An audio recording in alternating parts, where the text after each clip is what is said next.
السلام علیکم جی، میں ہوں فیصل عباس اور میرے ساتھ صدیق جان صاحب موجود ہیں۔ سپریم کورٹ آف پاکستان کا مخصوص نشستوں کے اوپر فیصلہ آنے کے بعد صورتحال جو ہے وہ یکسر تبدیل ہو کر رہ گئی ہے، اور جس طرح سے صدیق جان صاحب آپ نے ہمیں بتایا تھا کہ اگر مخصوص نشستوں کے کیس کے اندر قاضی فیصل صاحب کو شکست ہوتی ہے تو منظر نامہ جو نچلی عدالتوں کا ہے وہ تبدیل ہو جائے گا، ویسا ہی ہوتا دکھائی دیتا ہے، کیا کہتے ہیں؟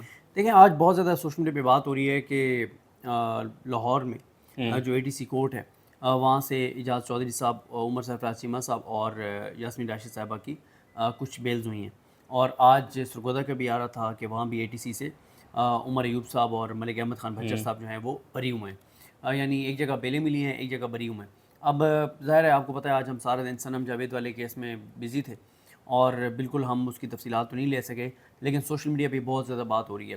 دیکھیں، یہ بات ہمارے دوست حسنات ملک صاحب ہوں، ثاقب بشیر صاحب ہوں، یا احتشام کیانی صاحب ہوں، یا حسین چودھری صاحب ہوں، یہ سب یہ بات یہ کہہ رہے تھے کہ سپریم کورٹ کا جب یہ فیصلہ آیا اور قاضی صاحب اقلیت میں رہ گئے اور باقی ججز اکثریت میں ہو گئے، یعنی منصور علی شاہ صاحب، منیب اختر صاحب، عائشہ ملک صاحبہ، اطہر من اللہ صاحب، شاہد وحید صاحب، حسن نظری صاحب، محمد علی مدد صاحب، یحییٰ افریدی صاحب، تو یہ کہہ رہے تھے کہ اب آپ دیکھیں گے کہ اس چیز کا عدالتوں پر امپیکٹ کیا آتا ہے اور افیکٹ کیا آتا ہے نچلی عدالتوں پر۔ پھر آپ دیکھیں کیا ہوا، یہ فیصلہ آتا ہے، اس سے اگلے دن جمعے کو یہ فیصلہ آتا ہے، ہفتے والے دن عمران خان صاحب جو ہیں وہ ادھر کیس میں بری ہو جاتے ہیں عبد المجوکا صاحب کی عدالت سے۔ اتوار کو ملک محمد عمران صاحب ایک بہت بڑا فیصلہ دیتے ہیں، اور وہ جو ہے ملک محمد عمران صاحب صنم جاوید کو ایک مقدمے سے ڈسچارج کر دیتے ہیں، اور FI کے مقدمے سے۔ پھر یہ ہوتا ہے کہ وہ ان کو مقدمے سے ڈسچارج کرتے ہیں، اتوار کو پھر وہ اریسٹ ہو جاتی ہیں۔ آج میاں گل حسن اورنگزیب صاحب کے پاس جاتا ہے معاملہ، میاں گل حسن اورنگزیب صاحب ان کو بلاتے ہیں صنم جاوید کو بلا کے، اور جس طرح سے انہوں نے ان کو رہا کیا وہ آپ کے سامنے۔ اب اس میں آپ دیکھیں گے یہ 4 دن میں بظاہر یہ 4 ایسی چیزیں جو حکومت کہہ رہی ہے کہ ہماری شکست ہے۔ پھر آپ دیکھ لیں، پریسٹیشن دیکھ لیں، حکومتی پریس کانفرنسز دیکھ لیں، پھر جس طرح سے آپ دیکھیں نا 4 تو یہ چیزیں تھیں، پھر سوموار کو ہی لاہور اور سرگودا سے ضمانتیں اور بریت۔ دیکھیں یہ بات ہے، یعنی ہم عدالتوں میں دیکھتے ہیں کہ جو اوپر چیف جسٹس بیٹھا ہوتا ہے اس کا بڑا اثر ہوتا ہے نیچے کے ججز کے اوپر۔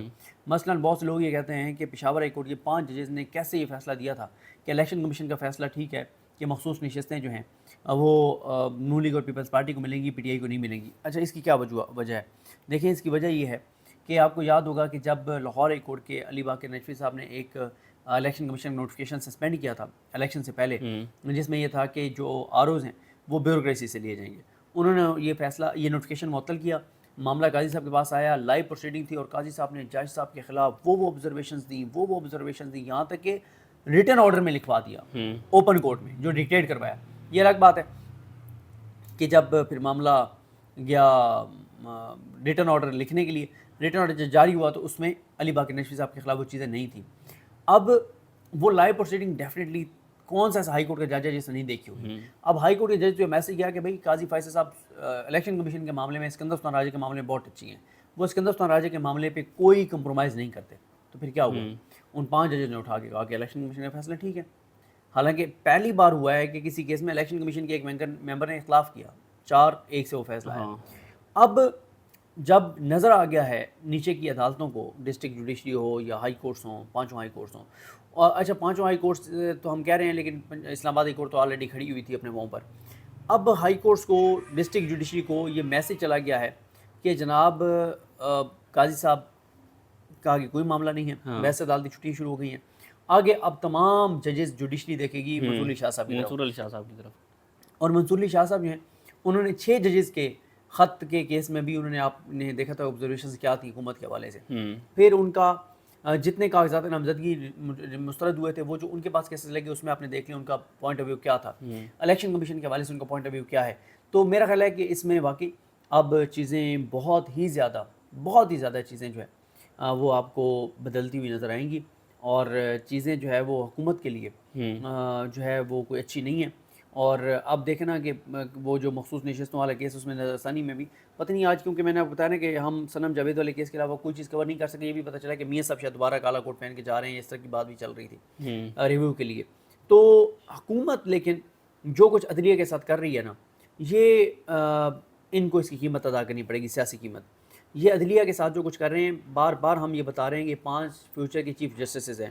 منصور علی شاہ صاحب ہیں چیف جسٹس، ان کے بعد پھر منیب اختر صاحب ہیں، یائی افریدی صاحب ہیں، عائشہ ملک صاحب ہیں، شاہد وحید صاحب ہیں، اور بلکہ درمیان میں یائی افریدی صاحب کو مس کر کے نہیں، یائی افریدی صاحب کو پہلے گن دیا تھا. یعنی یہ 5 چیف جسٹسز ہیں فیوچر کے. ان کے خلاف نون لیگ کا یہ بیانیہ بنانا کہ اپنی بیویوں کے کہنے پہ، اور یہ کہنا کہ ان کی بیویوں کا عمران خان کرش ہے، اتنا گھٹیا، سطحی، گھروں کا غلیظ اور نیچ کمنٹ. ٹھیک ہے، یہ ان کی بیویوں کا کرش ہے عمران خان، اس سے زیادہ نیچ اور گھٹیا کیا ریمارکس ہو سکتے ہیں، الزام کیا ہو سکتے ہیں، بات کیا ہو سکتی ہے. میرے خیال ہے کہ یہ جو چیز ہے یہ چیز ان کے گلے پڑے گی نون لیگ کے. نون لیگ کو ابھی احساس اور ادراک نہیں ہو رہا، لیکن ظاہر ہے نون لیگ کا مسئلہ یہ ہے کہ وہ جیسے کہتے ہیں نا کہ نوکر کی نخرہ کی. نون لیگ کا مسئلہ یہ ہے کہ نون لیگ کی اپنی کوئی سیاسی حیثیت نہیں ہے، کوئی اوقات نہیں ہے، نہ وہ عوام کے ووٹ سے آئے ہیں، نہ وہ عوام کے ووٹ سے آ سکتے ہیں. تو وہ عوام کیوں سوچیں؟ وہ تو جس مقصد کے لیے لائے گئے وہ تو وہی مقصد نبھائیں گے. تو اس لیے بہرحال مجھے نظر آ رہا ہے کہ چیزیں بہرحال جاری ہیں خرابی کی طرف. اور مجھے حکومت اب یہ پہلے میں سمجھتا تھا یہ 6 مہینے اور نکال جائے گی. یعنی میرا خیال تھا کہ جا کے فروری میں جا کے انتخابات ہوں گے یا فروری تک یہ حکومت گر جائے گی. اب مجھے اس سے پہلے حکومت گرتی ہوئی نظر آ رہی ہے، اور انتخابات ہوں یا نہ ہوں کم از کم یہ سسٹم مجھے جاتا ہوا نظر آ رہا ہے. وہ شہباز شریف نے انڈیا بھی تو دیا اپنی پریس کانفرنس میں کہ اگر چیزیں میں ٹھیک نہ کر سکا تو میں جو ہے وہ ہمارے دوست مغیث سلیم کا ٹویٹ دیکھ کے اور بہت سے لوگ گمراہ ہو گئے، کیونکہ وہ ٹویٹ بہت چلا تھا جس میں انہوں نے کہا تھا، شہباز شریف نے کہا تو تھا کہ میں پریشر برداشت نہیں کروں گا اور میں استعفیٰ دے دوں گا، پریشر نہیں لوں گا. وہ بیسیکلی ایف بی آر کے افسران کو کہہ رہے تھے. اچھا، تو اس کو کہیں اور جوڑ دیا گیا ان کے بیان کو. تو شہباز شریف صاحب آخری بار وزیر اعظم بنے اس وقت تک جو نظر آ رہا ہے، تو کیوں ریزائن کریں گے؟ وہ تو آخری دن یہ لاتوں کے بھوت باتوں سے نہیں مانتے. شہباز شریف اور آرام سے اقتدار چھوڑ دیں، ایسا ممکن نہیں ہے. تو اچھا، میں ایک اور چیز نوٹ کر رہا تھا کہ جسٹس طارق محمود جہانگیری اور جسٹس ارباب محمد طاہر کے خلاف آج ہی جو ایک ریفرنس سامنے آیا، تو اس چیز کو کیسے دیکھتے ہیں؟ ججز پیچھے ہو جائیں گے حکومت یا ایگزیکٹو کے اس پریشر سے؟ دیکھیں دباؤ تو بہت زیادہ ہے، دباؤ تو بہت زیادہ ہے کہ ججز ریزائن کر دیں. ابھی کچھ کہا نہیں جا سکتا اب سر، نہ یقین سے یہ کہا جا سکتا ہے کہ بالکل نہیں کریں گے، نہ یہ کہا جا سکتا ہے کہ بالکل نہیں کریں گے. یہ تو آنے والا وقت بتائے گا. کیونکہ دیکھیں ججز پہ دباؤ بہت زیادہ بڑھ گیا ہے، اتنا زیادہ بڑھ گیا ہے کہ میرا نہیں خیال کہ کبھی پاکستان کی تاریخ میں جوڈیشری پر اتنا دباؤ آیا ہو جتنا اس وقت ہے. اور اس کی وجہ فارم 47 ہے. اس کی وجہ صرف لڑائی ایک ہی عدلیہ کے ساتھ کہ 8 فروری کا مینڈیٹ جو چوری کیا گیا اس طرف مت جاؤ. جن چوروں، ڈاکوؤں، لٹیروں کو اس ملک پہ مسلط کیا گیا ان کو ایکسیپٹ کر لو تم بھی، اور انہی کو چلنے دو. یہ ساری عدلیہ کے ساتھ لڑائی ہے. یہ ایک اور چیز ہے کہ اگر ری الیکشن نہیں ہوتے تو پھر کیا ہوگا اگر ری الیکشن ہی نہیں ہوتے؟ دیکھیں پہلی تو یہ ہے کہ 3 سٹیپس ہیں نا. پہلا یہ ہے کہ اس حکومت کو تو گھر جانا ہے. اب تو یہ مجھے نہیں لگتا زیادہ دیر چلیں گے. اس کے بعد کیا نگران سیٹ اپ آئے گا اور وہ لمبا چلے گا، اچھا، یا کوئی ایمرجنسی ٹائپ ہوگا، مارشلا ہوگا، کیا ہوگا.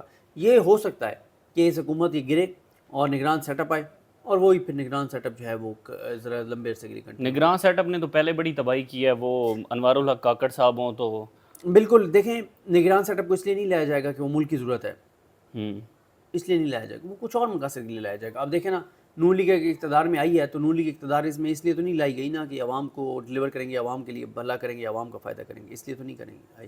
یہ تو آئے ہیں اس ملک کی مزید تباہی کرنے، بربادی کرنے.